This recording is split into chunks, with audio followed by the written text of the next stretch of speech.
Cumprimento a amada igreja com a paz do Senhor. Os irmãos podem tomar assento. Graças a Deus, para mim é uma honra, uma alegria muito grande estar aqui com os irmãos, podendo falar da palavra do Senhor. Muito feliz quando as crianças fizeram a apresentação em homenagem ao pastor. Agradecer a confiança do pastor Oséias e dizer para os irmãos algo muito interessante. Há alguns anos atrás, isso há mais de 14, 15 anos atrás, quando o pastor Oséias foi ser meu pastor, quando ele também foi pastorear pela primeira vez aqui em Campo Grande, né, ele foi ser meu pastor. Não sei se a Leia e o Odair lembram. Mas a igreja tinha o maior culto na segunda-feira. E como a igreja enchia muito na segunda-feira, e ele levava, então, ele convidava algumas pessoas de fora para pregar. E, numa bela segunda-feira, apareceu um elemento lá pregando, de fora. E essa pessoa se levantou, eu não lembro o nome, e essa pessoa se levantou e falou em línguas e tal, e aquilo me arrepiou. De repente, ele interpretou a língua, a própria pessoa, e disse para o pastor Oséias: eis que eu tenho um grande povo te esperando. Aquele culto acabou para mim. Se eu pudesse pegar pelo pescoço aquele cidadão, eu tinha pego. Eu não tinha carro na época, a igreja ficava longe de casa, mas eu fui embora murmurando, mas que raiva. Eu falei, mas não é possível? A gente, quando tem um pastor que gosta, sai essas pessoas lá não sei de onde, chega aqui, ainda vai falar profecia para tirar o pastor da gente. Ele falou essa profecia porque ele não é daqui. Se ele fosse daqui, ele tinha calado essa boca. E eu fiquei aqui remoendo a praga, a peste. Tá, e passou também muitos anos e não se cumpriu, e eu, graças a Deus e tal, e foi para um lado e foi para o outro. Esqueci, né? Porque profecia é assim, você espera cumprir se ela é verdadeira. Mas o dia que eu pisei pela primeira vez nesta igreja, o Senhor falou comigo: aqui está a profecia. Não tem, irmãos, um dia que eu não venho no culto, que eu não me lembro dessa profecia. Eis aqui um grande povo que estava à espera dele. Ninguém nem imaginava, porque a gente esperava que ia embora para a Europa, para a África, sei lá para onde, que ia sumir da gente. A gente não sabia o cumprimento da profecia, quem era o povo, porque não existia o povo. Para Deus existia, para nós não. Estava o povo à espera dele, graças a Deus. E eu fiquei muito feliz que eu faço parte do povo, né? Nossa, graças a Deus pela vida do nosso pastor, pela vida daquela pessoa lá, que eu nem sei o nome, né, que proferiu a profecia. Gostaria de compartilhar aqui com os irmãos, no livro de Provérbios. Essa mensagem de hoje já se iniciou com alguns irmãos que tiveram a palavra nessa manhã. No livro de Provérbios, no capítulo 22, versículo 6, diz assim: ensina a criança no caminho em que deve andar, e ainda quando for velho, não se desviará dele. Provérbios 22, 6. Ensina a criança no caminho em que deve andar. Eu gosto muito dessa tradução da Bíblia. Na Bíblia judaica está educa a criança. Tem umas outras traduções que diz instrui o menino, outros ensina o menino, mas eu gosto dessa tradução ensina a criança no caminho em que deve andar. Quando eu recebo o zap da irmã Viviane, me dá vários tipos de calafrio, né? Quando a irmã Viviane disse, a paz, aquilo me dá até uma coisa ruim, né? E eu falo, lá vem, né? E aí a irmã Viviane tinha mandado para mim, paz, eu tinha que gravar um devocional, eu fico, meu Deus. Eu tive vários problemas na escola, que eu vou falar desse tema de um lugar que eu conheço muito bem, que é da escola. Eu sou educadora há muitos anos, e eu vou falar de um lugar que muitos não gostam de ouvir. Eu vou falar do chão de uma escola. Eu sou diretora de uma escola de educação infantil. E para a minha igreja, linda, maravilhosa e culta, não existe mais creche. Irmãos, eu só vou tirar isso daqui porque ele está dando reflexo no meu olho. Não existe mais creches, tá, irmãos? Creche é a modalidade de 0 a 3 anos que a criança fica em tempo integral. Pré-escola é a modalidade de 4 e 5 anos que a criança fica meio período. O que existe são escolas municipais de educação infantil, chamados EMEI, mas essa nomenclatura também vai cair por conta do tratamento pejorativo que a sociedade tem. Então, vai ficar Escola Municipal de Educação Infantil, sem a sigla EMEI, e Educação Infantil e Ensino Fundamental. Porque, às vezes, nem a própria Secretaria de Educação, o povo não sabe falar EMEI, fala IMEI, vira uma coisa, e aí ele fala, é do fundamental, é da EMEI, vira aquela coisa. Então, é Escola Municipal de Educação Infantil, não existe mais creches, existe escola. E aí, quando ela me ligou, eu falei, pronto, né? E eu estava com alguns problemas, tive alguns problemas. Fiquei presa na escola por 2 dias, que eu chegava na escola, a polícia disse, se você chegar, você não saia. Se você sair, você não volta. Por 2 dias, porque a criança levou o projétil de 38 deflagrado dentro da mochila e virou uma bagunça. Todo mundo teve que parar na polícia para saber de onde era essas situações. É criança.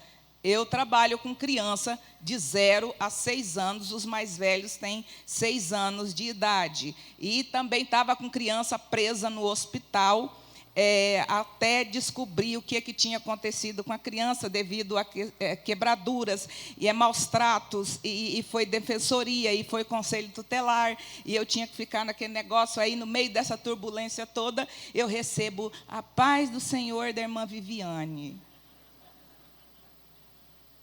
Aí, depois que eu gravei tudo, aí eu recebo do pastor Oséias. Aí eu falei, não, vai ficar difícil a situação, né, durante a semana, mas vamos lá, né, que Deus é maravilhoso. E aí vem essa palavra linda e maravilhosa, ensina a criança no caminho em que deve andar, no culto de família. E educação, ela é algo prioritário na vida de qualquer ser humano, a educação. E nós estamos falando num culto de família, e a educação é na família. A escola não consegue cumprir, às vezes, o papel dela, porque a criança não é educada. A escola está para ensinar, a gente espera que a criança venha educada, mas a criança não vem educada porque a família não é educada, porque a família põe na escola, para a escola educar. Esse não é o papel da escola, vira uma confusão do nomes babilônico para a escola, e não tem, aí a educação fica difícil, e a família complica a situação. Aí, quando você vê a mãe do Abidnego, você fala, tem razão. É difícil, é difícil. E a educação, quando Salomão fala que ensina a criança no caminho que ele deve andar. Ele não vai falar que caminho, ele diz, ensina a criança no caminho. Então, você está junto, é no caminho, não é o caminho, é no caminho. É você junto com a criança, é no caminho. E essa educação que lá em Deuteronômio vai falar, enquanto você é no caminho, é caminhando, é deitando, é levantando, é no caminho, a educação judaica era obrigação dos pais. E ela é puramente religiosa, e os pais que ensinavam a ler e escrever, para ensinar a criança a lei.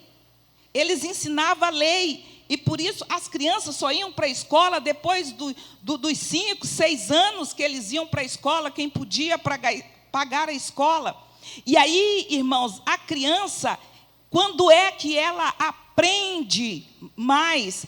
É do 0 aos 7 anos. Isso já está comprovado cientificamente, que a gente aprende mais do 0 aos 7 do que dos 7 aos 70. A criança aprende do 0 ao 7, depois a gente vai ressignificando as coisas. A gente não aprende com tanto, assim, com tanta rapidez. Então, a criança ela é muito rápida. É do 0 ao 7 que você ensina a criança. E tem gente que deixa passar esse período, acha que a criança não aprende. Quando ela está aprendendo. A criança nem fala, ela já está aprendendo faz tempo. Há muito tempo que ela está aprendendo. Ela nem nasceu ainda e ela já está aprendendo. E os pais perdem tempo com esse período da criança. Não ensina a criança nesse processo em que ele está. E aí tem uma outra situação muito complicada, porque é ensinar a criança no caminho. Então, a criança, ela não aprende com palavras. Não, ela aprende com atitudes, com exemplo, com aquilo que você faz. Não adianta a avó ou a mãe sentar com o Joãozinho e ficar, Joãozinho, meu filho, você não pode fazer isso, você não pode fazer aquilo. João, você para com esse negócio. João, porque eu estou cansada de falar para você que quando terminar ele vai virar assim, vó, você sabe quantas formigas entrou naquele buraco? Ele não estava nem aí para o que você estava falando. E você está lá gastando saliva. A criança aprende, é com você. E aí está o nosso problema na sociedade. E aí está o nosso problema com a família. Aí a família precisa viver a plenitude da graça divina para que as nossas crianças cresçam também na plenitude da graça divina. Não adianta palavras, não adianta, porque instrução significa transmitir, adquirir conhecimento, educar-se, dar instrução, doutrina, ensinar alguém os segredos de uma técnica. Eu preciso estar junto, eu preciso viver. Quem está nesse caminho dando as instruções é a família, que, querendo ou não, está instruindo. No caminho em que você estiver, você estará dando as instruções. Agora, que caminho que a família está andando? A gente vê famílias no mundo do crime querendo que a família, querendo que a criança siga o caminho bom. Não vai. Ela vai seguir aquele caminho em que a família está partilhando. Você está ensinando. Você está vivendo. Ideologia de gênero. A homossexualidade nasce aonde? Na família. A gente acha que a sociedade que está produzindo A sociedade é feita de família. Não é a escola, não é o professor, é a família. É a família. A forma com que você trata a esposa, a forma com que a esposa reage ao tratamento do marido, a sua criança, que ainda não fala, percebe, e ela começa a formar: não quero um marido banana igual meu pai. Ou, jamais serei uma mulher escrava como a minha mãe. Às vezes ela ainda não fala, mas ela está formando, porque a educação é no caminho que está andando. É no caminho.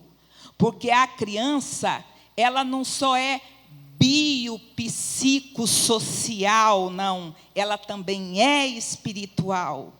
E a família vai dar conta disso. Vai dar conta disso.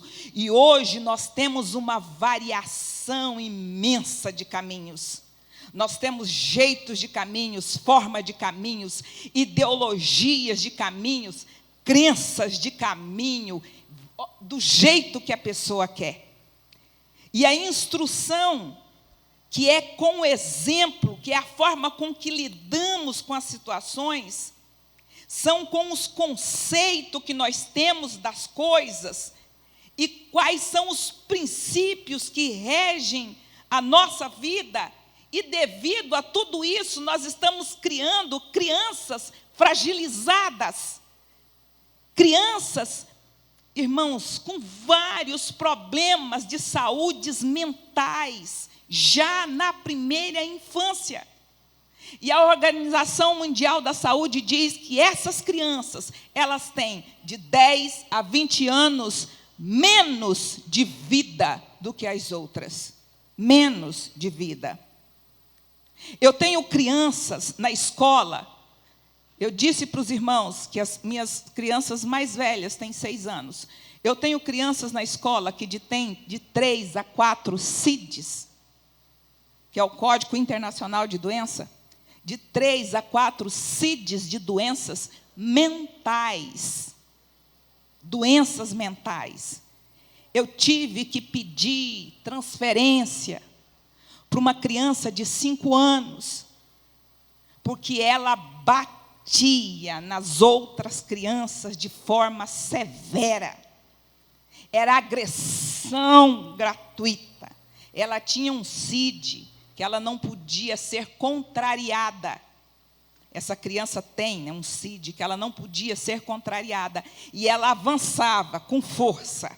E às vezes ela batia na criança, a criança mais fragilizada, às vezes a criança estava de costa para ela, a criança que não estava percebendo, e ela jogava. Era a mesa, era a cadeira, é o que vinha pela frente, ela arremessava naquela criança. A criança do nada saía sangrando, o adulto que se colocava entre a criança também ia machucado, a professora que era disponibilizada só para cuidar dela ficava toda roxa. A professora pegou atestado psiquiátrico porque não conseguia mais ouvir o nome da criança, não conseguia mais ficar na escola, a criança tinha problema com autoridade. Era difícil.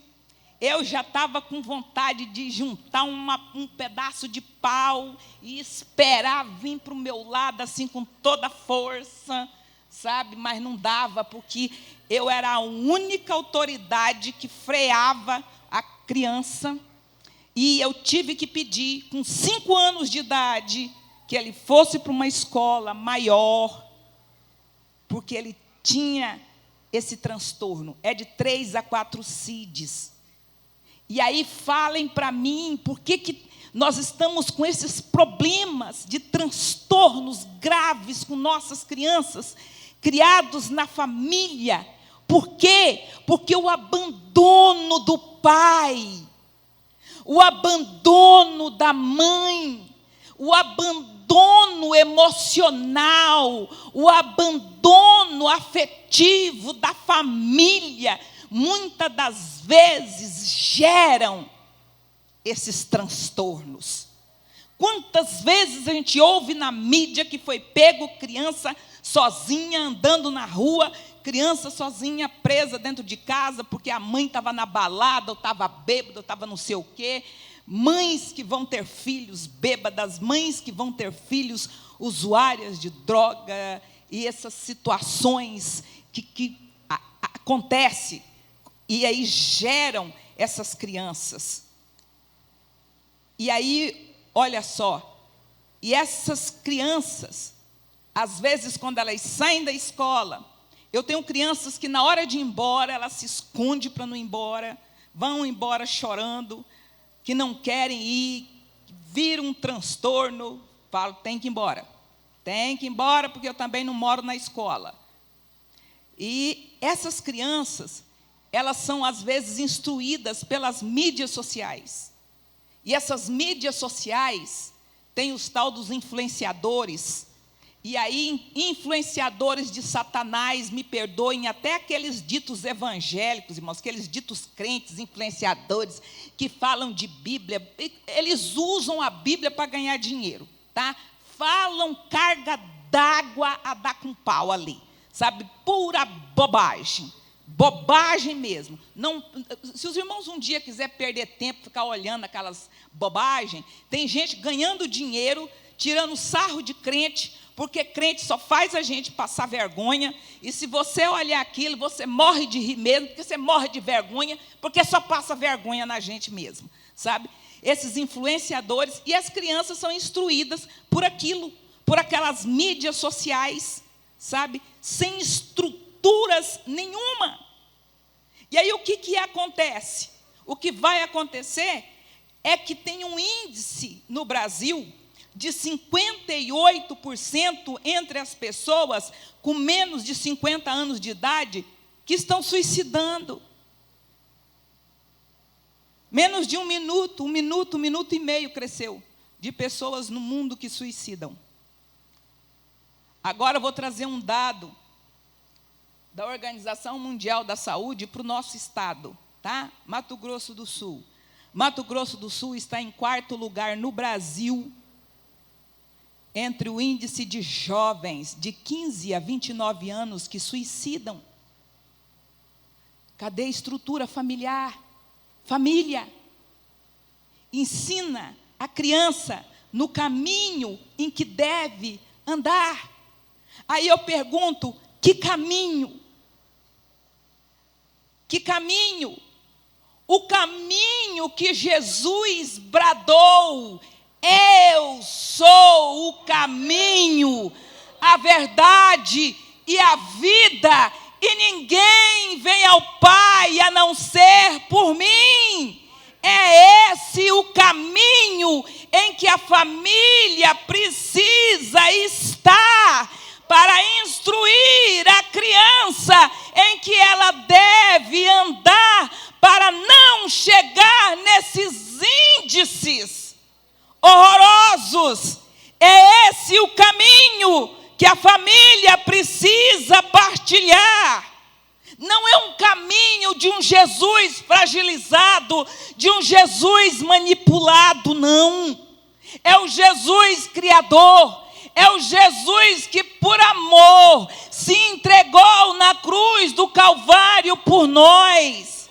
É o Jesus que por amor à família, Ele deu a sua vida por nós. É o Jesus que Ele quis vir a este mundo, se entregar por nós, pecadores, cheio de falhas que nós somos, defeitos, frágeis, famílias imperfeitas, sim, com erros, sim, mas entregue a seus pés. Famílias com todos os problemas, mas famílias que andam no caminho do Senhor.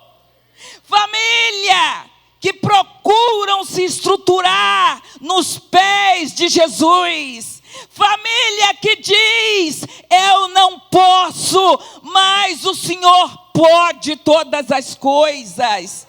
Família que ensina a criança que Deus é soberano sobre todas as coisas. A família que ensina a criança a pedir ao Senhor, e que se Ele quiser, Ele vai dar, e se Ele não quiser, você continua pedindo, porque você é ser humano e Ele é Deus, Ele é poderoso, você é pó, mas Ele é Deus.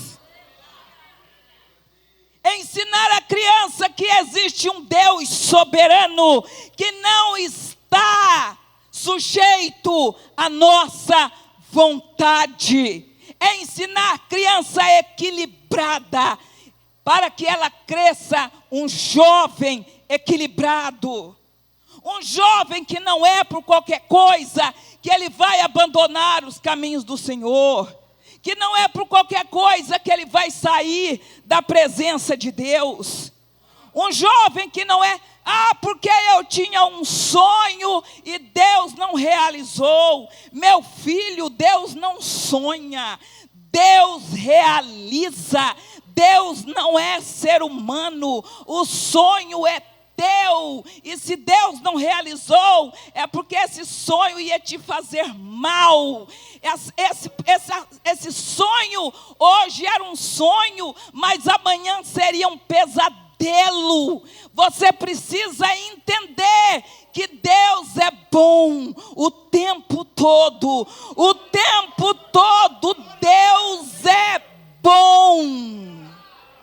E Davi disse: foi bom eu ter sido afligido, porque eu aprendi. E nós precisamos criar filho conosco, para eles aprenderem que existem momentos que a família passa pela bonança, mas existe momento que passa por aflição, e que nós reagimos bem na bonança, e precisamos também reagir bem diante da aflição.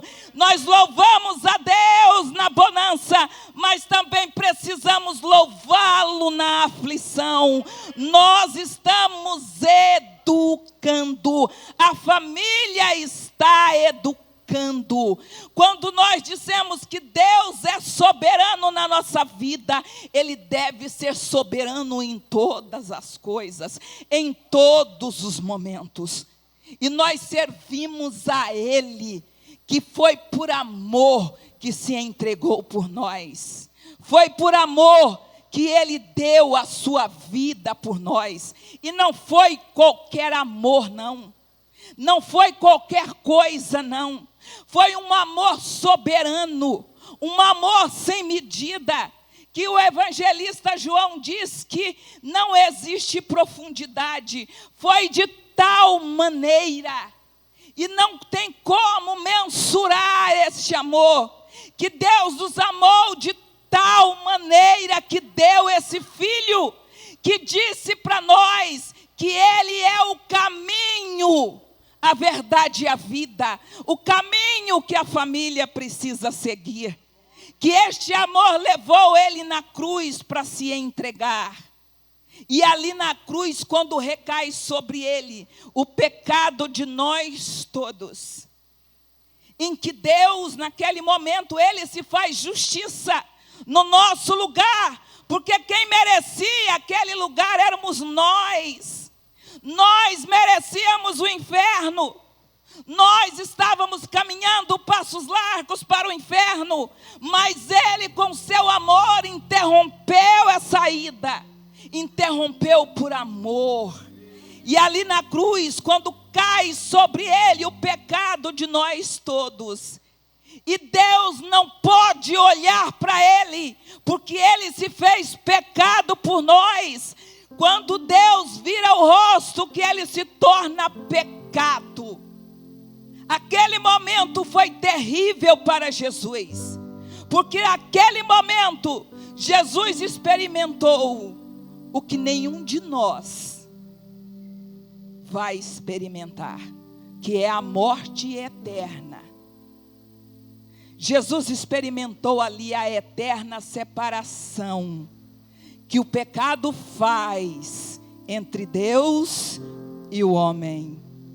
Quando Deus lhe vira o rosto, quando Deus não pode contemplar, não é porque Jesus estava todo inchado, não é porque Jesus estava sangrando, não é porque Jesus estava deformado, não é porque Jesus morreu de asfixia, porque ele havia esvaziado todo o sangue, não é porque ele estava horrivelmente, materialmente caótico, é porque naquele momento ele se faz pecado por nós todos. Naquele momento ele recebe toda a nossa imundícia sobre si. E Deus não contempla pecado. E Deus então vira o rosto. E ele então sofre a penalidade divina. E ele contempla a morte eterna. Ele então sofre a morte eterna, que era porque ele estava orando lá no jardim do Getsemane: se for possível, passa de mim este cálice. Não eram os pregos, não era a lança, não eram os açoites, não eram os bufetes, não era. Era aquele momento terrível na cruz. Era a eterna separação do Pai, que ele ia ter que sofrer por amor à família. Era aquele momento em que ele paga a cédula que estava para nós pagar. É aquele amor, foi aquele momento que o Pai vira-lhe o rosto e cravada foi a morte na cruz do Calvário, e ele venceu aquele momento, ele ressuscitou, para que hoje nós possamos dizer para o nosso filho: ande neste caminho, porque Jesus ele foi, ele sempre será o único caminho, a verdade e a vida que nós temos que partilhar, se quisermos um dia galgarmos a salvação e a plenitude da graça divina com a nossa família. Que Deus abençoe os irmãos. Pastor Denilson está me concedendo a oportunidade de fazer o apelo. E eu gostaria de perguntar: quem nessa manhã gostaria de aceitar a esse Jesus maravilhoso? Quem aqui nesta manhã gostaria de entregar a sua vida? Quem aqui nessa manhã gostaria de partilhar esse caminho? Quem aqui gostaria de entregar a sua vida a esse Jesus que por amor entregou-se nessa cruz? Porque o que ele fez foi por amor. Quem gostaria de apresentar a sua família neste caminho maravilhoso? Gostaria que a igreja se colocasse de pé. Vamos orar. Os teus pés és tudo que eu preciso para viver. Eu me lanço aos teus braços, onde encontro meu refúgio. Eu me Se lance nos pés do Senhor. Não existe outro caminho. Parece que tem, mas não tem. O único que leva a plenitude da graça divina é Jesus. Ele é a plenitude. Ele é o caminho, Ele é a verdade, Ele é a vida, Ele é a graça, Ele é o amor, Ele é o que preenche a nossa necessidade. Venha, se lance nos pés do Senhor, coloque-se nos pés do Senhor, apresente a sua família nesta manhã. Se ela ainda não se encontra neste caminho, apresente a sua família nos pés do Senhor. Traga ela, traga a sua família, para que ela possa andar neste caminho maravilhoso. Ele é o único caminho. Ele é o único caminho. É a única direção que leva ao Pai. A única. Tudo pode passar. Teu amor jamais.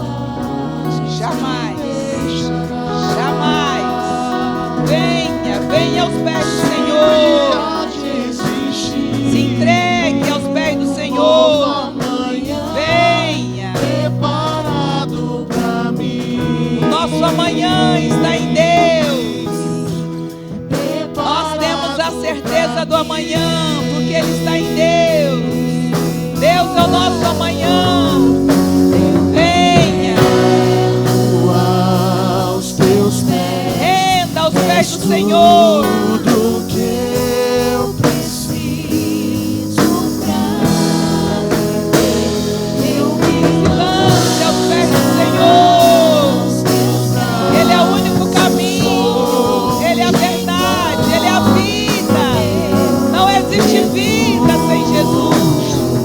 Eu me rendo aos teus pés, és tu. Oremos.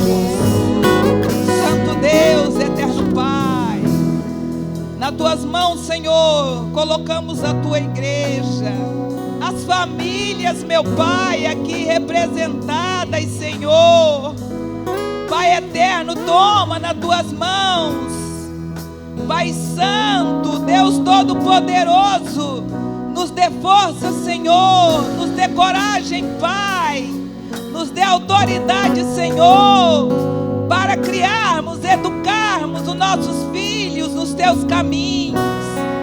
Pai Santo, nos dê serenidade nos momentos de lutas, de aflição, meu Pai, para que nós possamos conduzir a nossa criança, o nosso jovem nos teus caminhos. Pai Santo, nos ajuda nas nossas fraquezas, Senhor, para que nós venhamos mostrar, meu Pai, a tua salvação, a tua grandeza, mostrarmos, Senhor, que o Senhor é suficiente na nossa vida, todos os momentos. Pai, olha para a tua igreja, Senhor. Olha para os teus servos, meu Pai. A família, meu Deus, que vive, Senhor Pai Santo, ataques e mais ataques, Senhor, para que ela venha a fraquejar, a desistir, para que ela venha a ser destituída.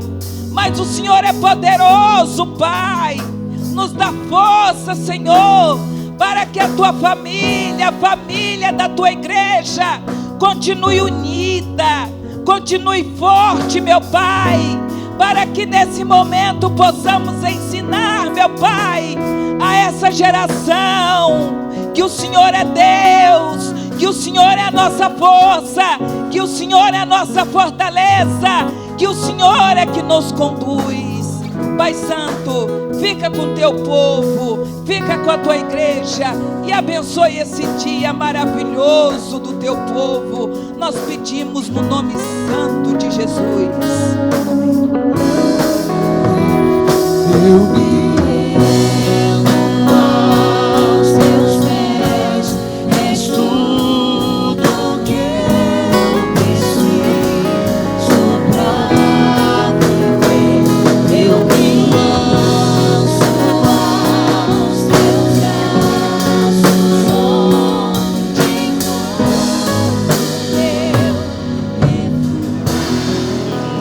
Louvado seja o nome de Jesus. Os irmãos querem agradecer a Deus e a missionária Marina por ter nos trazido essa rica palavra de direto dos céus. Diga comigo, amém.